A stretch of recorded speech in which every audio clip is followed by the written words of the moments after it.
ప్రార్థన చేయకపోవటం, అబద్ధాలు ఆడటం, తెలిసి తెలియని జీవితం. హల్లెలూయా. వృద్ధాప్యంలోకి వచ్చేటప్పటికి అందుకే పేతురుతో దేవుడు చెప్తున్నాడు, నా కుమారుడా, యవన కాలమందు నీ ఇష్టానుసారంగా నువ్వు బ్రతుకుచున్నావు. యవన కాలంలో నువ్వు వెళ్ళాలనుకున్న చోటుకి వెళ్తావు. వింటావా? మాట వింటావా?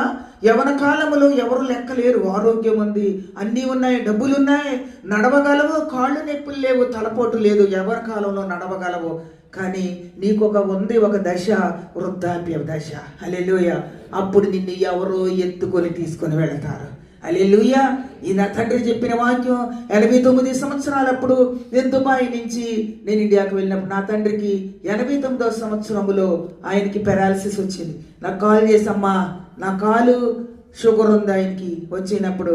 నేను ఆయనకు పడకుర్చీలో కూర్చోబెట్టారు, కాళ్ళు నొక్కుతున్నారు, అన్నీ చేస్తున్నారు. నేను వెళ్ళినప్పుడు నా తండ్రి ఎంత వాక్యం చెప్పాడే. హల్లెలూయా. నా తండ్రి ఈ విధంగా ఉన్నాడా? అమ్మా నువ్వు వస్తావా అని అడిగేవారు. ఆయనకు బాధ ఉంది.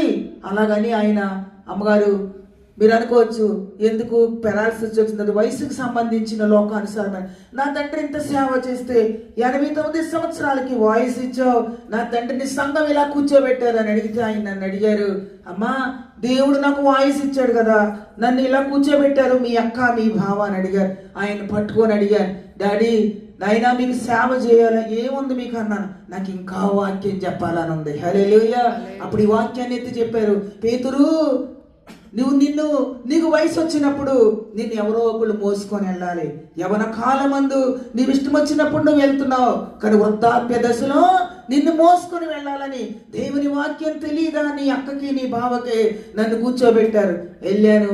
మీరు రావాలి. సంఘంలో యవనస్తులను అడిగాను.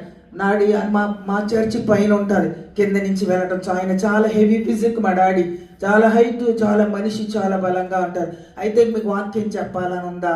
అవునన్న. సంఘాన్ని వెళ్ళి అడిగాను. అప్పుడు యవనస్తులు, నాయన గారు వాక్యం చెప్తే ఏంటి? ఆయనను కుర్చీ మీద తీసుకొని వెళ్ళి మందిరంలో నిలబెట్టాను. హల్లెలూయా. ఆయన మందిరంలో వస్తా ఉంటే సంఘము ఎక్కిపడి ఏడిసి నాయన గారి వాక్యం వినటానికి 2 సంవత్సరములు కుర్చీ మీద కూర్చొని వాక్యం చెప్పాడు మా డాడీ. దేవునికి స్తోత్రం. ఎవరిచ్చారు ఈ ధైర్యం? ఎవరిచ్చారు? ఈ శరీరము శిథిలమైపోతుందేమో కానీ, ఈ శరీరము మట్టిలో కలిసిపోతుందేమో కానీ, ఆయన చేసిన సేవ పరలోకములో ఆశీర్వాదకరం. హల్లెలూయా. మనుషులకు పెరాలసిస్ వచ్చింది, కానీ వాయిస్ ఉంది ఆయనకి.